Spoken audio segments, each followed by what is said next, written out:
From Television City in Hollywood, we bring you the Jack Benny Show with his special guest, Humphrey Bogart, presented...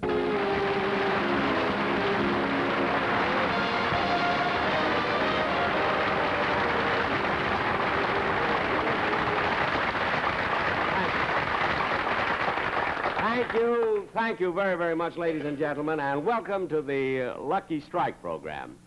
You know, really, you'll have to excuse me for laughing, but I just spent the most wonderful half hour I've ever spent in my life. I was listening to my own radio show. And I don't know, I was so comical, you know. I said so many funny things. Oh, I know what you're thinking, you know, but I really believe that a man should be honest with himself. If there's anything I hate, is when a comedian is great and won't admit it. I've never met one like that, but if I did, I'd hate it. And one thing about me, lady, I'm honest. I really am. You know, if any other comedian has a bad show, I'm the first one to admit it. I talk about it all the time. But I have my faults. You know, I'm not perfect or anything. You know, I'm too easygoing and I'm not overly ambitious, but then after all, I don't want to be the richest man in the world, you know. America is big enough for me. But, you know, ladies and gentlemen, tonight, you know, I announced 3 weeks ago that tonight, Mary Livingston was going to be on my show, you see. But unfortunately, we had to postpone it because there was a big mix-up and everything. You see, when the producer asked Mary to be on my show, I told Mary to ask for a lot of money, you see. You know, I forgot that I was paying for it. So, instead of Mary, tonight we have Humphrey Bogart as our guest star. And, really, I'm getting him fairly reasonably. You know how tough he is on the screen? You know what a tough guy knows nothing about business. Nothing at all. Well, anyway, this show that I'm going to do... Jack!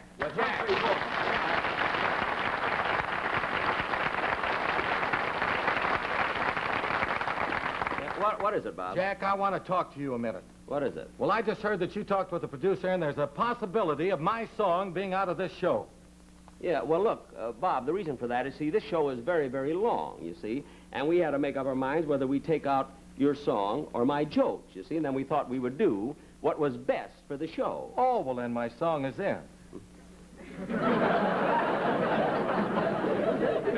No, Bob, we felt that it would be much more important, you see, to leave in my jokes. You mean your jokes are more important than my song? Yes. Yes, my jokes stay in and your song goes out. Well, that's like keeping the smog and throwing away Los Angeles.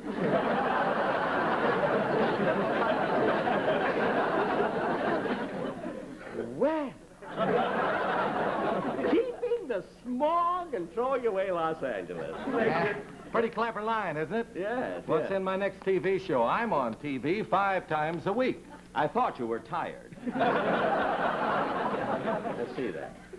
Now, look at Bob. Your song is out, and that settles it. You see, I'm running this show. I'm the boss. It's my show, and I'm running it, whether it's good, bad, or indifferent. Well, that's what the critics said about your last show. What? Said Bob was good, Jack was bad, and the audience was indifferent. Look, Bob, go and get ready for the play, will you? All right. You know, I can't understand. He's the toughest guy to get along with. You know, he's only been with me a short time, you know. And the only reason I hired him at all was because I wanted him, you know, I wanted him to introduce me to his brother Bing. Then I found out he didn't even know him.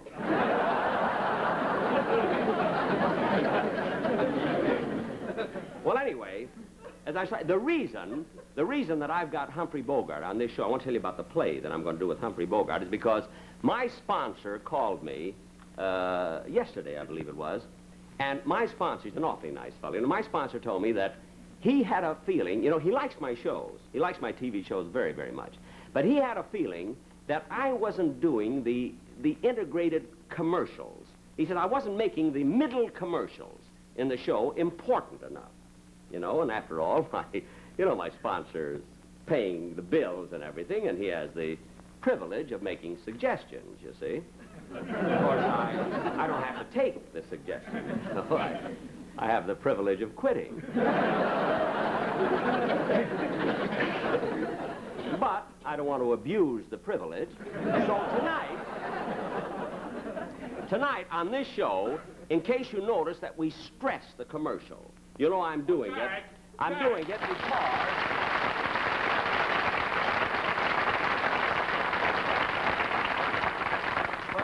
Jack, what's this I hear about you writing me out of the commercial on this show? Well, Don, look it. Wait, am I going to have trouble with you, too?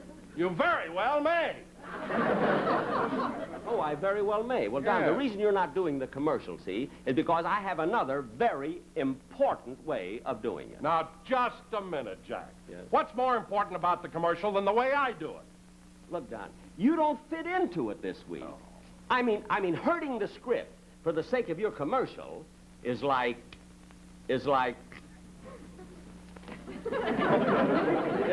keeping the smog and throwing away Los Angeles.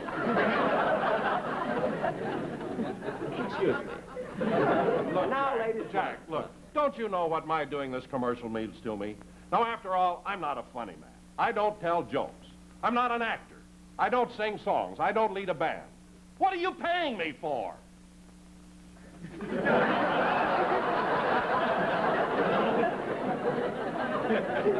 Don, you're hanging yourself. We'll talk about it later, huh? Oh, darn it!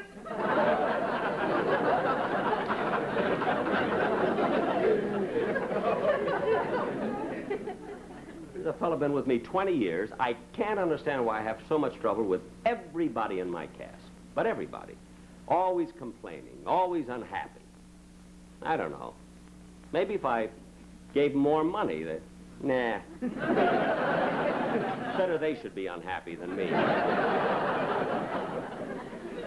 But anyway, well, we've got to get on now with the show. Ladies and gentlemen, now tonight, we're going to offer a real dramatic play called Babyface, starring Humphrey Bogart.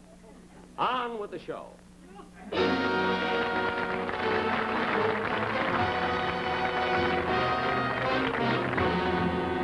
This is the 24th Precinct Police Station, situated in the heart of New York's theatrical district. This is the detective squad room. Here crime, with its quick, easy promise, is shorn of its flimsy veneer and revealed in its sordid, squalid reality. To this room come people from all walks of life, the flotsam and the jetsam, the hoy and also the polloi. The man you see at the typewriter is Detective Sergeant Crosby. The man looking through the file, standing behind Crosby to his right, which would be to your left on the screen, or to your right, and his left, or, well, anyway, he's Detective Wilson. And he's to everybody's right and left. You can't miss it. The men who just came in are Detective O'Brien and a suspect he has just arrested. Well, where'd you pick this one up, O'Brien? I picked them up in an alley near the... You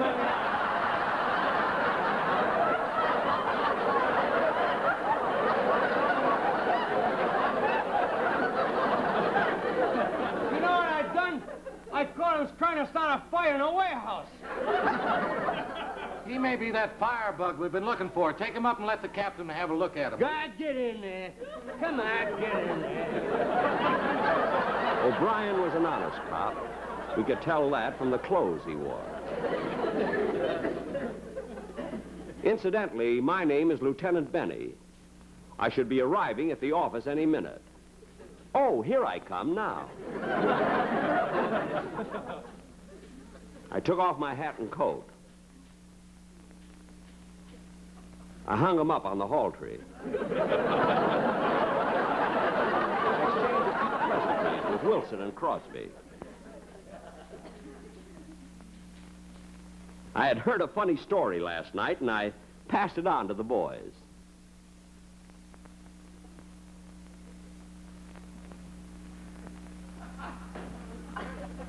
Although I was a tough boss and a stickler for work, I had a lot of charm, and the boys loved me. Good thing I didn't see that.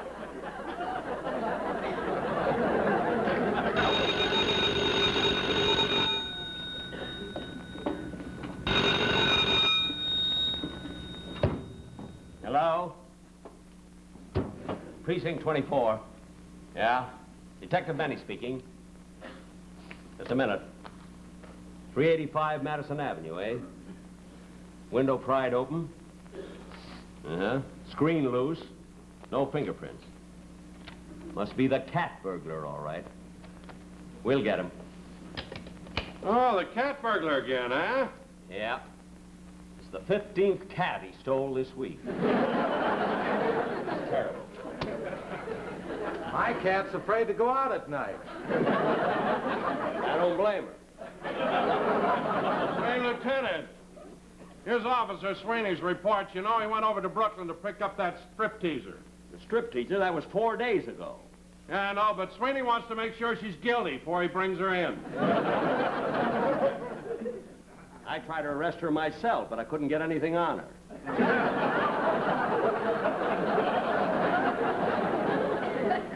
Better fix up these files.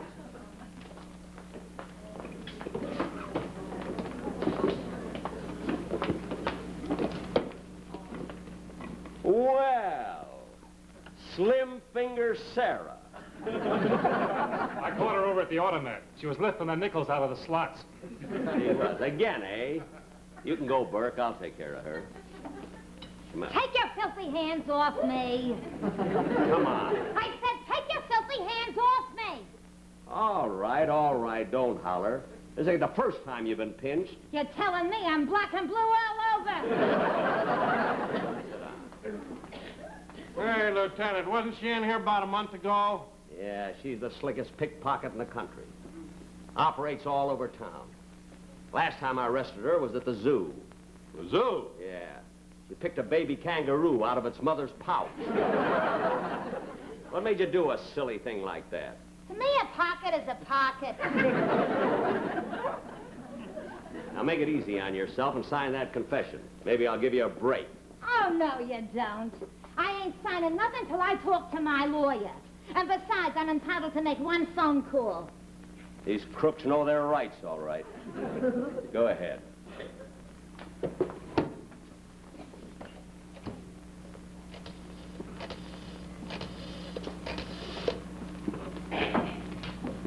Hello, Shirley?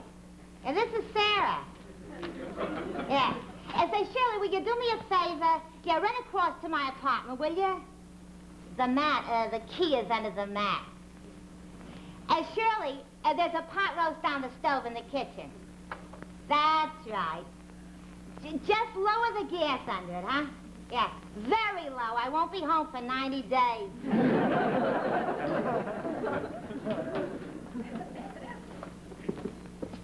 Why didn't you call your lawyer? You don't like pot roast. All right, sit down. I'll take care of you later.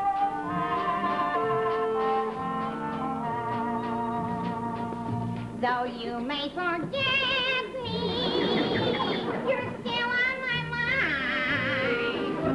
Look over your shoulder, I'm walking behind. My song they cut out. Baby, I'm for the love that's new, but I shall wish again. Shut up over there, will you? I was typing out a report on Slim Finger Sarah when the door opened. And there were Detective Simmons and Ross. They had brought in a vicious gunman, a killer named Babyface Bogart.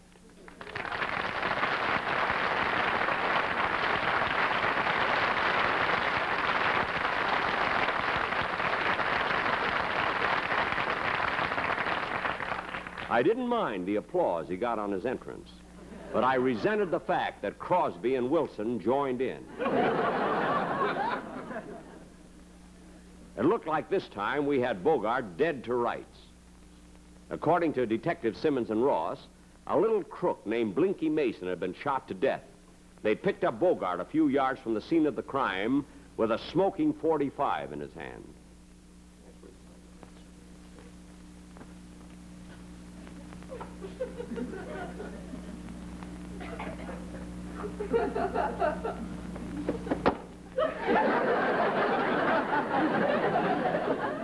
Come over here. Sit down over there.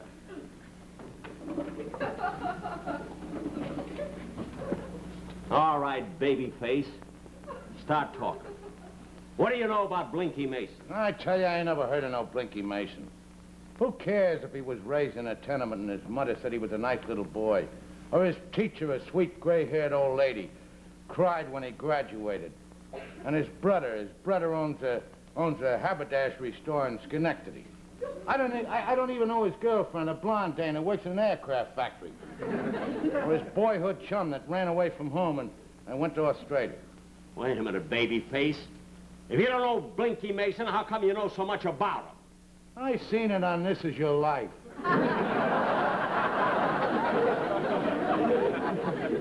What? Gee, how I cried when they brought in a warden that he hadn't seen for 20 years. The warden? Yeah. Hey, you know, they flew that guy all the way out from Sing Sing by TWA. Now look, Babyface. You killed Blinky Mason, I'm going to get a confession out of you. Yeah, and how you gonna do that? Beat me? He very well may. Yeah. When Mason was knocked off, you were standing there with a gun. And listen to this. I'm walking behind you. Turn that thing off. Now, what did you do with that gun? Now, wait a minute, before you start any rough stuff. I'm entitled to one phone call, ain't I? Well, yes. Okay, give me a dime and I'll run down to the drugstore. Oh, no, you don't. You'll make that phone call right here where I can keep my eye on you. Yeah, and save a dime. Yeah.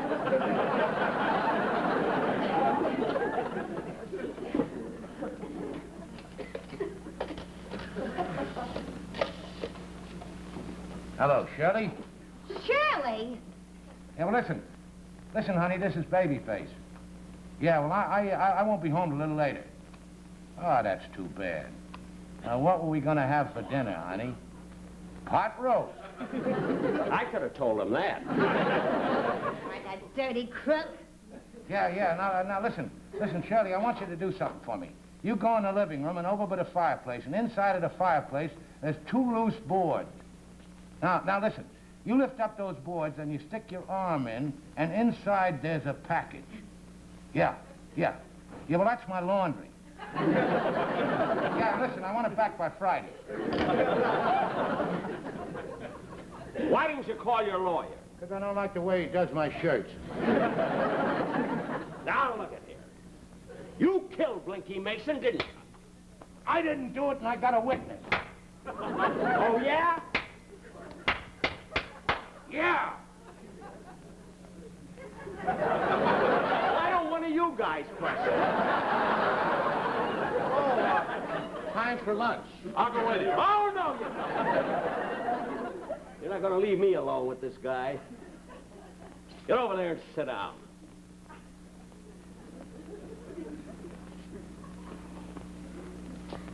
All right, Babyface.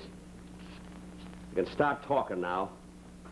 I want to hear about that witness. What about it? Well, I don't know his name, but he was standing right alongside of me at the time of the murder. Oh, he was, eh? Yeah. Uh-huh. What was he doing? Well, he was just standing there. He had... What did he look like? Well, you know, he was a curly-headed guy. He was about 5'10". He had a gray suit on and brown eyes. Oh, yeah? What color hair? He was bald. Wait a minute, you said he was a curly-headed guy. That's right, no hair, just a curly head.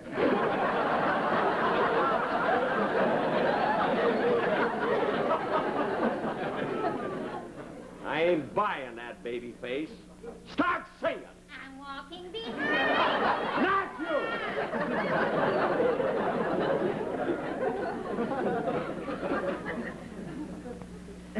Let's get back to that witness again. What was he doing? Well, he was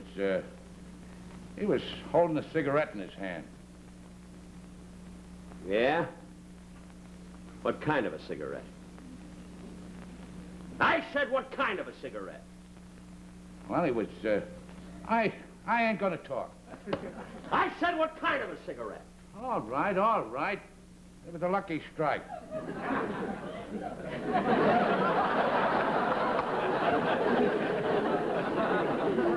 Now we're getting somewhere. A lucky strike, eh? What made you think it was a lucky strike? I ain't talking. What made you think it was a lucky strike? Because it was so round, so fine, so fully packed, so free and easy on the draw.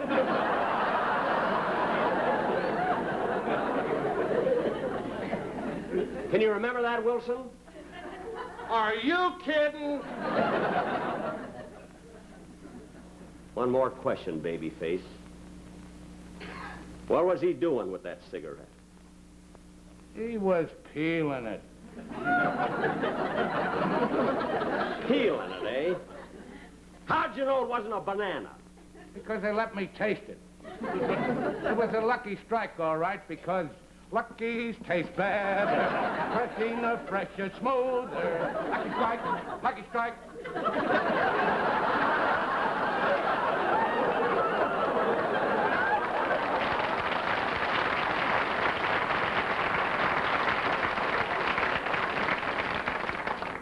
All right. What else? Nothing. What? Nothing. What? Nothing. No, nothing. Beats better taste. I knew we'd get him to talk. Lock him up, fellas. All right. All right, get him up. Get over there, you two. I swore to get you, Benny. Why? Because you never leave me alone, because you've been hounding me, just because I pulled a couple of lousy murders. What? Well, what are you going to do? I'm going to put a red eye between them two blue ones. Where'd you get the gun? You didn't frisk me so good when I came in, did you? No. No, when I put my hand in your pocket, I found a dollar bill, and I got so excited I didn't look at it. Look at Babyface. Look at, I'm not mad at you or anything. Look at, I don't want to die. Look, I'm too young to die. Honest I am. I'm a nice guy. I'll leave you alone. Everybody loves me. Everybody. You love me, don't you, fellas? All right, coppers, start praying. I'm gonna let you have it. Oh, yeah? I know your type, Babyface. You're all alike. You're pretty brave with that gun in your hand, ain't you? Throw that gun away, I'll show you a coward. Okay.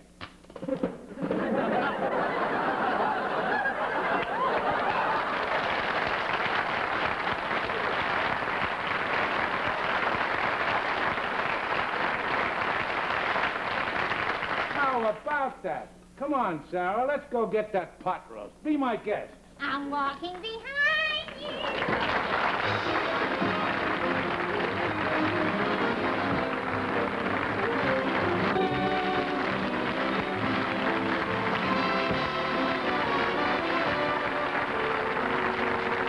When the sketch was over, I found that I had enjoyed it even more than my radio show.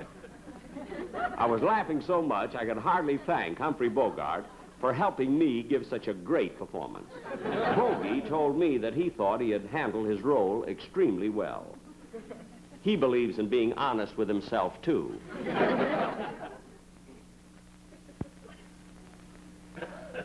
Then he told me about his new picture, Beat the Devil, with Jennifer Jones. Then I told him about the last picture I made.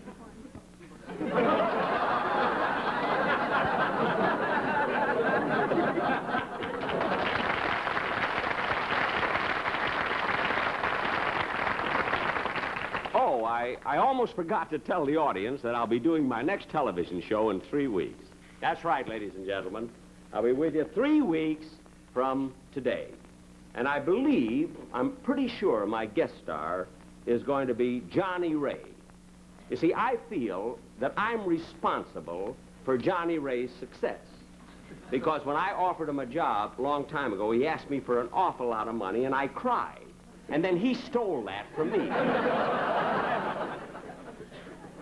So he's going to be my guest. Thank you very much.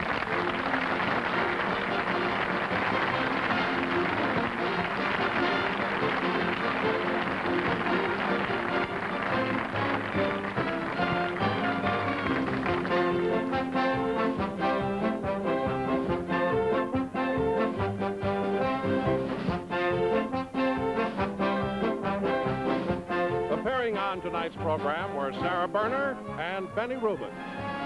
Remember, 1 week from tonight on this same station, Ann Southern returns in Private Secretary. The Jack Benny program has been brought to you by Lucky Strike, product of the American Tobacco Company, America's leading manufacturer of cigarettes. This is Don Wilson saying, be happy, go lucky.